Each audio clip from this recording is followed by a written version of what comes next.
Welcome, dear readers, to Cover My Ass, where baffling books are reviewed but not read by yours truly. My name is Khaki. And I'm Kay, and remember, we only judge a book by its cover. This week's book is MagicNet by John DeChancie. I thought for a second it would be John Delancey, which would have absolutely delighted me. John Delancey, where do we know him from? Oh, Q from Star Trek The Next Generation. That would have been interesting, and not exactly the book I would expect from him. Something like Famous Mariachi Band Through the Ages, or something like that.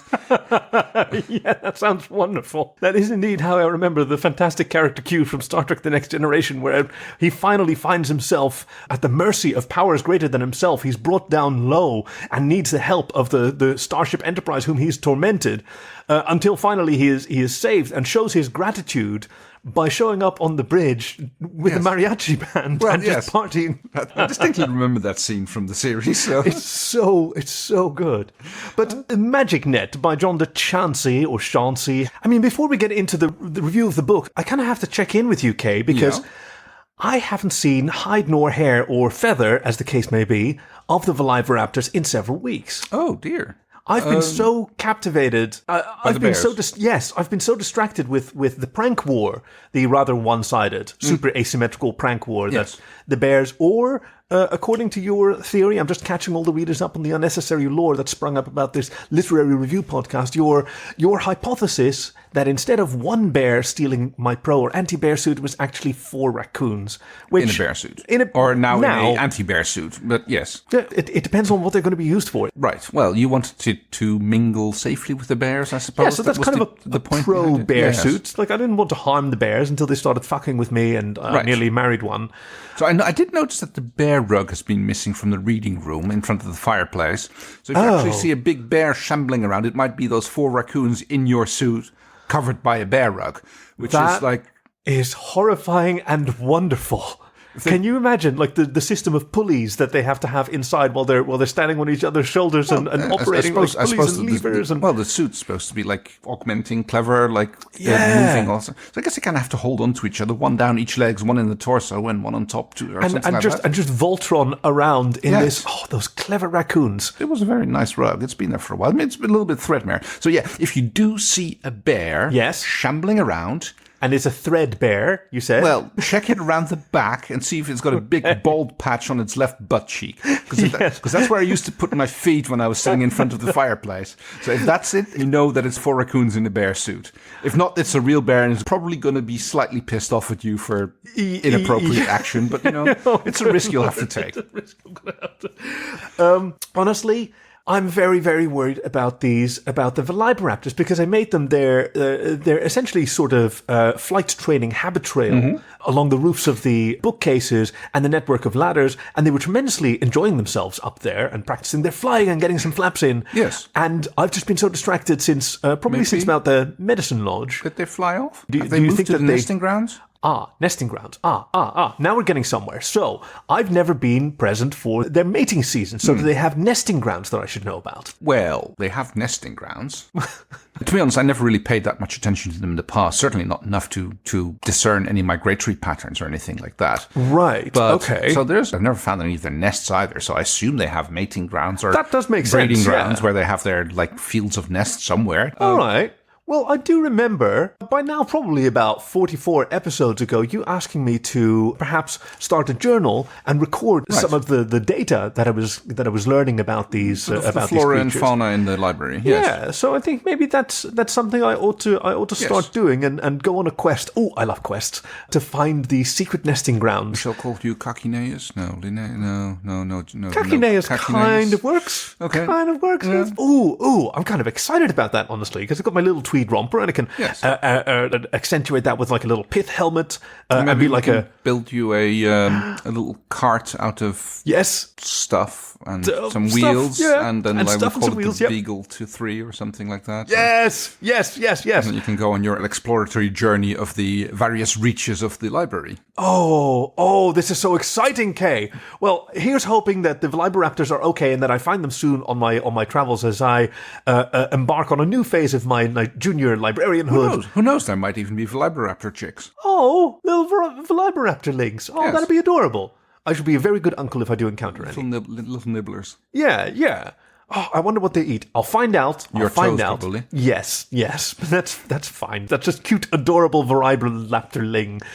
I was going to say, you might want to bring some bookworm cores for them to kind of see if they can... Oh, that's a great idea, some lead shot pellet. I mean, I'm sure they would be able to yeah, I'd actually appreciate that because Guinevere was always much better at hunting the bookworms than I was. I was much better as bait. To each their own. Speaking of which, what do we have in store for our readers this week? Right. The book is, as we said... as we both remember. As soon as So the book is MagicNet. Across the DeChancie. Yes, cross the borders of reality into a new dimension, a computer-generated nightmare you will never forget. At least that's what it says on the front cover. Which has, once again, a lot going on. Oh, yes, it is amazing. In 1984, a dashing yuppie has bought the first Macintosh computer and is shanghaied into the desktop wars against an ancient digital evil by a cybergoddess from the future who's literally hell-bent on bringing forth the great virtualization. What a fantastic setup!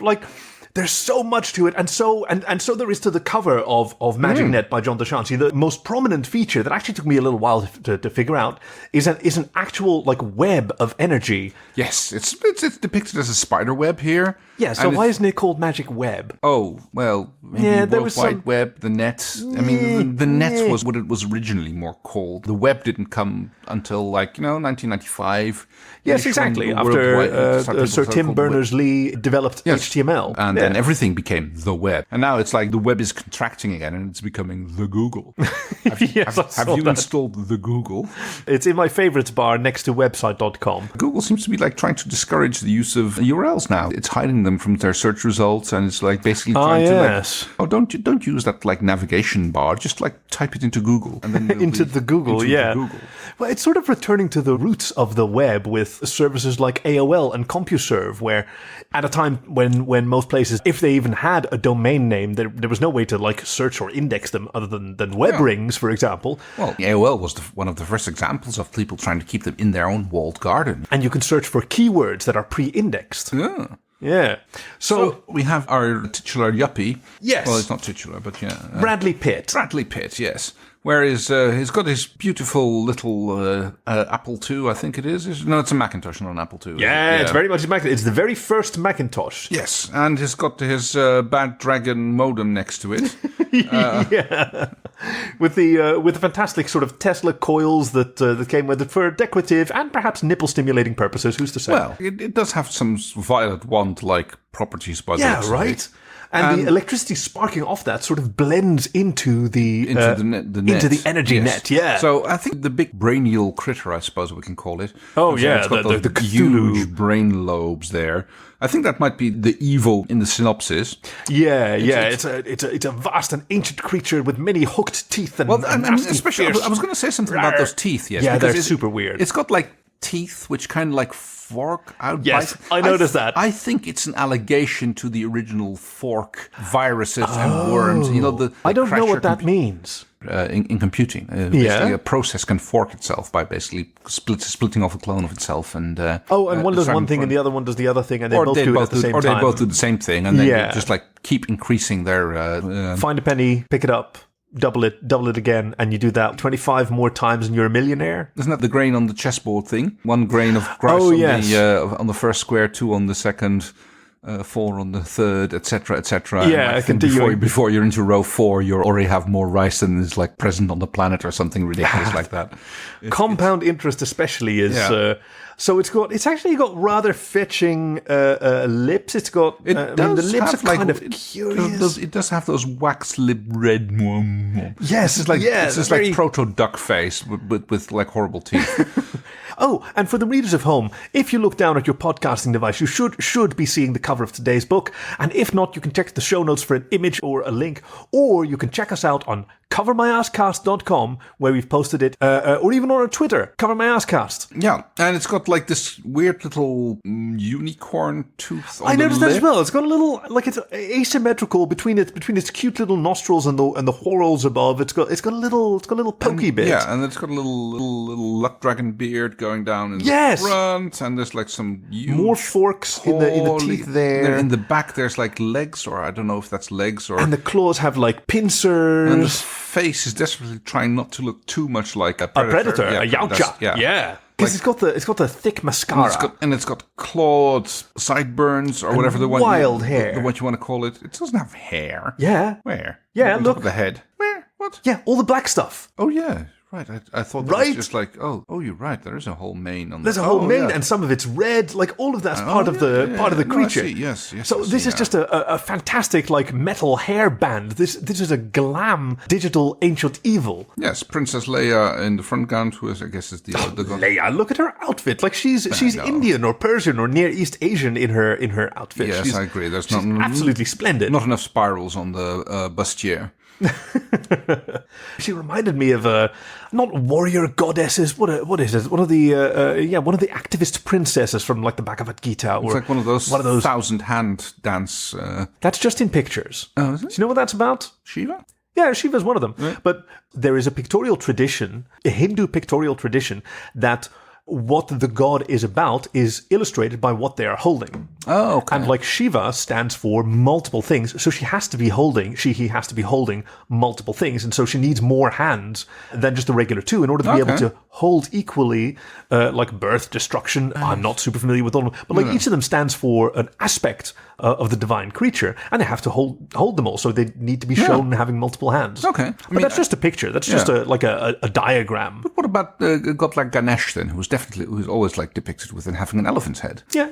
Ganesha came to Earth as an elephant. I suppose that's the story. Yeah. And as a man and as a woman, like reincarnation was not just for humans. The gods could enter the mortal plane in the guise of a creature, much like Zeus. You know, he was a bull and he was a swan and various other things, if I'm not mistaken. Had this cart drawn by mice and he fell off the road, I believe, and he broke his tusk. And there are so many stories. They're so cool. He threw it into the sky in anger, and that's where the crescent moon comes from or something. Oh, that's a wonderful that's story. why he's like always depicted with one tusk or one broken tusk. Oh, is that it? I have so much to learn. There is such a wealth of gods in the Hindu pantheon. Yes. And then some. Pokemon eat your heart out. Got to catch them all. Yes. The Hindus were way ahead of you. But of course, I don't have enough cultural knowledge to be able to distinguish like a Hindi or Sanskrit tradition princess, especially not through the eyes of a illustrator. This cover definitely Lancelot Witherington II. I mean, he must have been on something. I'm not sure if it's ketamine or LSD. Well, not LSD. Probably not LSD. It wouldn't have been so coherent if it was LSD. I mean, considering the habits of Bradley Pitt, the putative hero of this story, it's probably good old-fashioned cocaine. Well, that makes you do things. Marching up and down the stairs, doing things. Yeah, the stuff's bad news. It is very much 80s, so... yeah. I like how the goddess... What was she called again? She's only referred to as the governess. The governess, that's right. I kind of imagined that she'd be called Mary then. Mary. That's very biblical. Poppins. You have a good point here, because that actually brings it back to the OS wars mentioned in the blurb. Yes, the desktop wars. Yes. Everybody knows Mac OS. Windows based on DOS, OS2, which was like, IBM's attempt to think. But one thing that people often forget is Temple OS. Oh, yeah. I saw the reference. I didn't get it. I'm loath to use the term, but basically a religious fruitcake who decided that he got visited by God, who told him to write an operating system. Oh my goodness. And that divinity should be expressed through the operating system. Oh my goodness, that's amazing. It actually received good criticism. It had its own flight simulator and other stuff, and it's like, it worked. Not many people heard of it. Even fewer people used it. Was this a Mormon person by any chance? I don't think it was. Well, okay, because Utah, in particular Salt Lake City, was very important in the 80s for software. Like WordPerfect came out of there. They don't have any particular qualms against technology. No, certainly not. But they certainly had advantages in creating business software, because the Mormon faith requires missionary work. Yes. Which involves often international travel for a year or two. And so the Mormon schools have excellent language faculties. And Salt Lake City is riddled with skilled bilinguals. And so it was fairly easy for all this software to be internationalized. So the internationalization would because be very you would easy have locally just a 30-something who spoke Dutch as well as English and could translate it competently. Yeah. And Farsi and Hebrew and Lebanese and various dialects of Chinese. And yet they got swept under the rug through the Microsoft hegemony. Yeah, so we see Bradley Pitt. Now, that's a name that is pretty pedestrian in 1984, but I'm sure that as he ages, he'll try to shorten it. I mean, he probably won't be mistaken for the actual Brad Pitt that becomes a sex symbol in the 90s, but hey. He was a bit of a late bloomer. We see him visiting his drug dealer and colleague Leopold DiCaprio and bragging about his new computer. He bought the very first Macintosh computer that's just been released, but not the very first sold in stores. The actual very first that was displayed by Steve Jobs. Oh. Yeah. How did he get his hands on that? He won't say. I mean, Leopold is very, very curious. How did you get your hands on that? But Bradley Pitt isn't telling. But yes, it's the actual one that Steve Jobs, before he had his black turtleneck uniform, he had a bow tie and a regular and a jacket and a shirt. Yeah, it was the one that he had on stage in like a leather valise that he unzipped and lifted out. I would have thought that Wozniak would have made off with that. He appears later in the book, doesn't he? Well, let's not get ahead of ourselves here, shall we? Do I have notes? I actually don't have a note for him, so maybe he doesn't show up. We'll see. So yes, bragging about his new purchase and how he's like all the things he can do with it and how he can manage all his household finances on it, and he's going to take it into work and he's going to astound the other urban professionals at his office. Got a second valise for the modem, which is like 300 baht. And you can just like put the horn of them from the phone on it, and you can jack on, as he calls it, and then jack off when you're done with the call. Back then, like there were a few people with pixelation fetishes, but.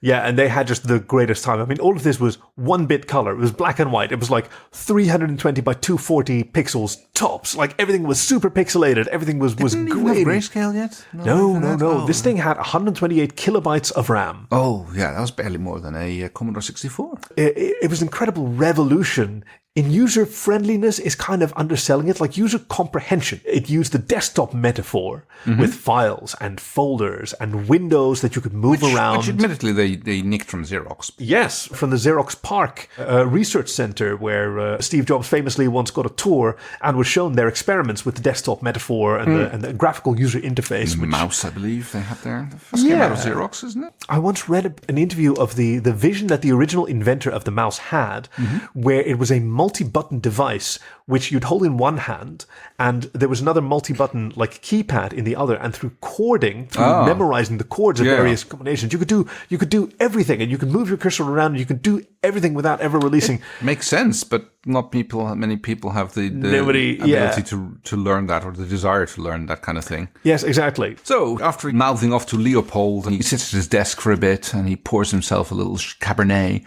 and decides to have a good old time with his new computer, and that's when weird things start happening to his machine. Yeah, it's a new floppy disk in that Leopold 3¼ inch, 400 kilobytes. Yes, and suddenly he gets this weird message that Skrenta now owns his computer. Skrenta, yeah, I think that's kind of confused about that. Well, it's clearly the ancient monster from digital history.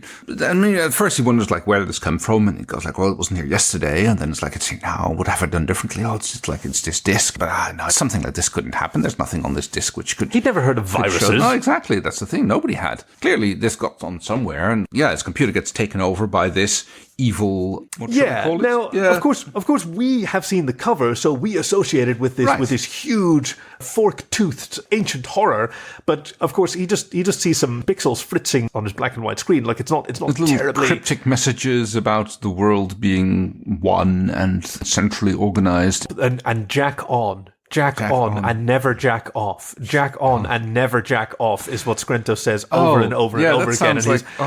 And we see our hero Bradley Pitt like almost hypnotized, and we see him picking up his phone and holding it over the receiver of the modem, still sticking it out of little leather valise. And the modem is still screaming at it, and like these little lightning bolts coming, trying to pull it back to the cradle, into the receiver until finally, like the spell is broken when the phone impossibly rings. He's holding the receiver in his hand, and it rings, and he puts it to his ear because obviously that's what you do as a person because in the you don't 80s. Want lightning zapping into your ears, but I guess like the immediate reflex is like to hold it up to your ear and go like, yes, hello.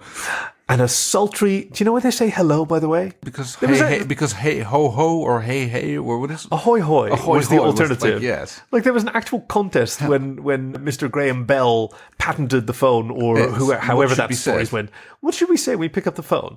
And so it was ahoy hoy was one of the options, or hello, which was a variant on hallo, which is what you said, like in surprise. Oh, hello. Yes. And of course, there's the Japanese moshi moshi. Yeah, what does that mean? I wonder. And then there was like the infamous lady somewhere in the United States who refused to answer the phone with hello. Because it had the word hell in it. It was heaveno. Heaveno.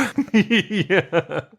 So he picks up the phone and the thunder dies down as Skrento sees the chance of an easy victory dissolving before his eyes, and he hears a sultry woman's voice telling him, Bradley Pitt, you're my only hope. You have to follow these instructions very carefully. To save us, to save yourselves, to avert the catastrophe that's happening. Make sure that the hegemony does not get overthrown. Yes, exactly. All of that.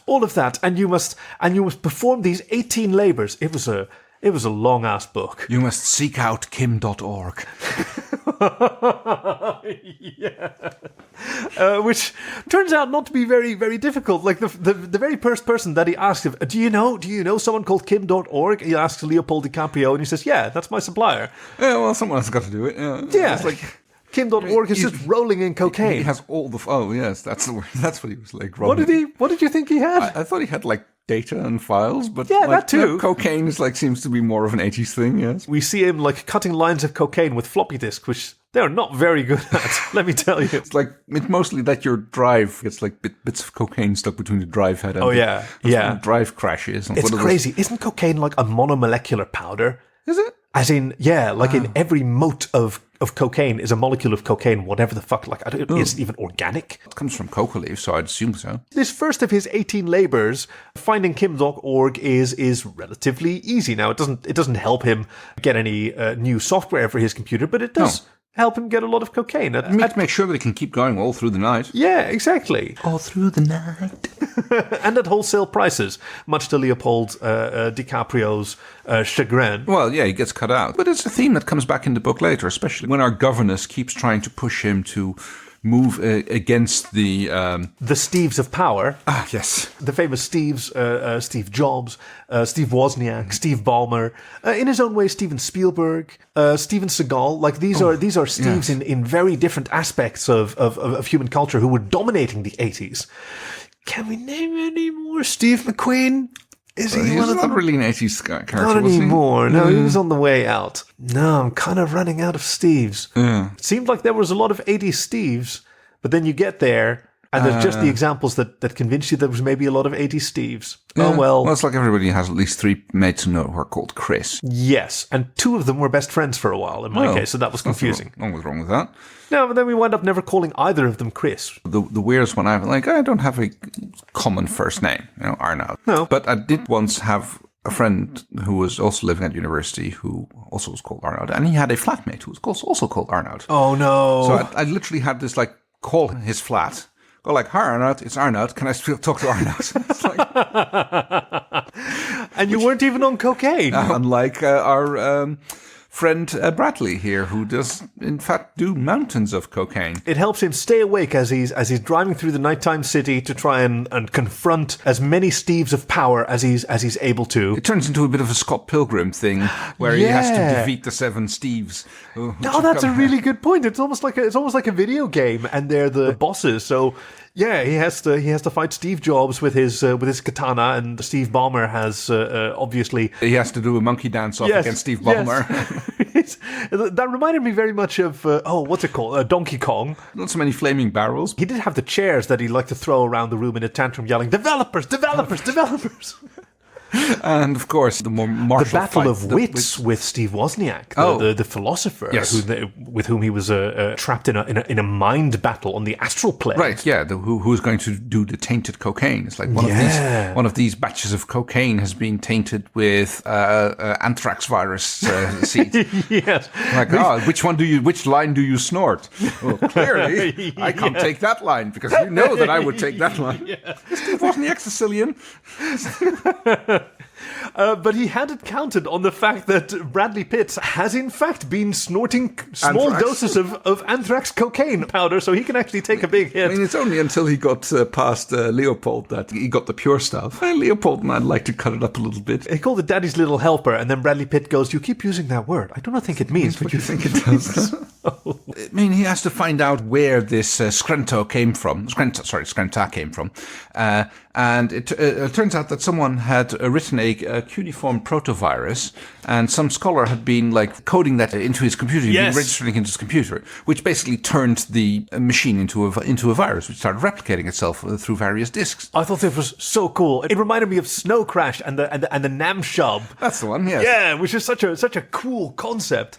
There was an episode, I'm just remembering, of Buffy that was about this, where an ancient tome is digitized and then becomes a computer virus, computer demon. The concept clearly occurred to various different writers at various different times. Let's be generous and assume they weren't stealing from each other. Yeah. We were all inspired by the same source. So our hero, Bradley Pitt, still high on cocaine and deliriously driving through the nighttime streets, finds his way to the Xerox PARC graveyard of innovation, which is now this electrified landscape of thunder and lightning and green sparks as magic emanates from it. Ozone seeping out from the building. From the gates of Bill. From the gates of Bill, yes, that is correct. Yes. That leads to the Geo Undercity, from which future Y2K horrors are clawing their way into our world. Right, yes. Once you pass through the gates of Bill, you have been submitted to the vendor lock-in and you cannot come back out again. Now, of course, he has the good fortune of being the owner of the very, very first Macintosh. Yes. So the vendor lock-in that will occur with Mac in the future has not yet occurred. So he is relatively free to be an agent of the governess in this world where IBM and Microsoft are already clawing their way to dominance. IBM more on the hardware front, and their software exploits were a little bit weak, to say the least. They did try it OS2, but they got proficiently stabbed in the back by Microsoft. Yes. Who then, exactly. Speaking of stabbed in the back, we're led to believe that this is quite a coup and quite a success for Bradley Pitt as he arrived. But unfortunately, it turns out that several of his friends, also fellow yuppies who also bought Macintoshes, who were also affected by Skrenta, are already there and under the ancient evil's thrall. So he meets Matt Damon, and Claudine Schiffer, and Jangela Jolie is someone that he meets, and even Gwendolyn Stefani. All of his best friends are under the thrall of Skrenta, and what's he going to do? Of course, Skrenta is rapidly trying to drive everybody in the Geo Undercity towards the singularity, trying to force everybody into the ultimate vendor lock-in and place them under a central system, whereas the governess is clearly aiming to be the first cloud entity and trying to network everything together. Yes, because she is a cybergoddess from the future. She comes from a realm where we are liberated from the strictures of hardware. But, the cloud is just a different word for someone else's computer. Yeah, but of course our heroes at this time, Floyd Blankenboat and Bradley Pitt, don't know that. It is to them that she reveals that she has traveled to the past via the descendant of the operating system that they're using. Their macOS will once give birth to macOS Leopard, a ferocious beast that is empowered with a time machine feature that allowed her to travel back in time.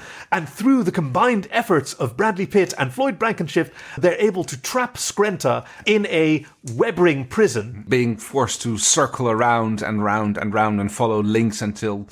Well, let's not get ahead of ourselves again, spoiler alert, until the web ring breaks. And there they leave behind Skrenta circling this endless web ring over and over again while the world moves on without him. At least for a little while, a better time is in our future, is in their future. But on this day, Gwendolyn Stefani and Angela Jolie and Leopold DiCaprio, gosh, these names, Matt Damon, and Claudine Schiffer are all released from the spell, and with Bradley's pockets full of cocaine, have themselves a good old party. Allowed to make their own desktop choices again. Yeah. Whether or not they want, which operating system they want to run, if they want to, some of them might have even moved towards Linux. Was that a thing yet in the 80s? Maybe one of them would later... Windows wasn't really a thing in the 80s either, so don't worry about that. 1984, there wasn't Windows. Pretty sure there wasn't. Okay. No, pretty sure there wasn't. No. Oh, now you're doing my thing. Where I'm out of character. Okay, so we're both out of character talking about it. I've got to say, the imagery sort of reminded me of, I guess, Stonehenge. as they described. Right. Yes, the Xerox PARC complex as this. I mean the tower computers and the columns of green light now transitioning to a warm orange.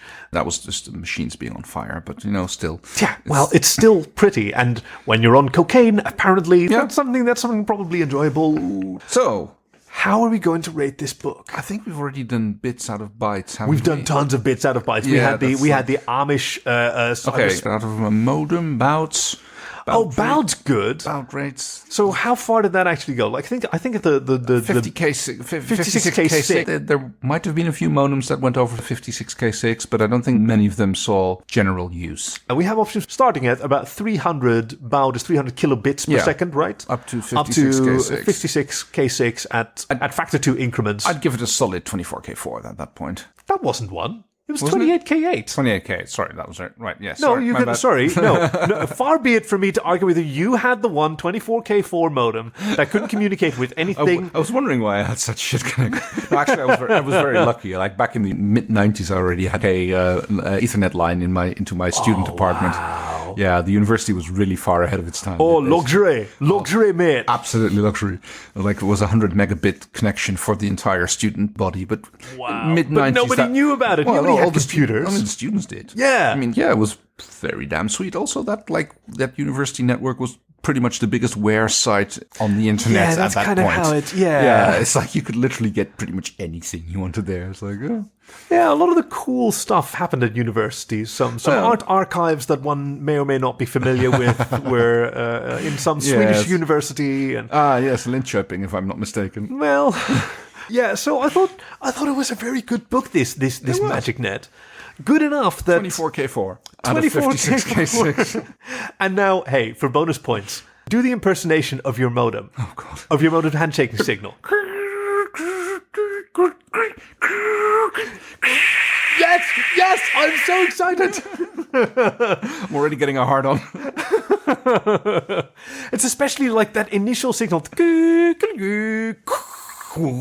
Oh, we have a mutual friend out in Hawaii these days, I believe, who once worked at a very early internet provider's help desk. Mm-hmm. He had a woman on the line who said, "Oh, I can't log into the internet." "Well, ma'am, we want to help you out with that. Now, could you please?" And then he hears this telltale sound. Yeah. And he goes, "Oh, wait, no, you shouldn't log in yet." And he says, "What?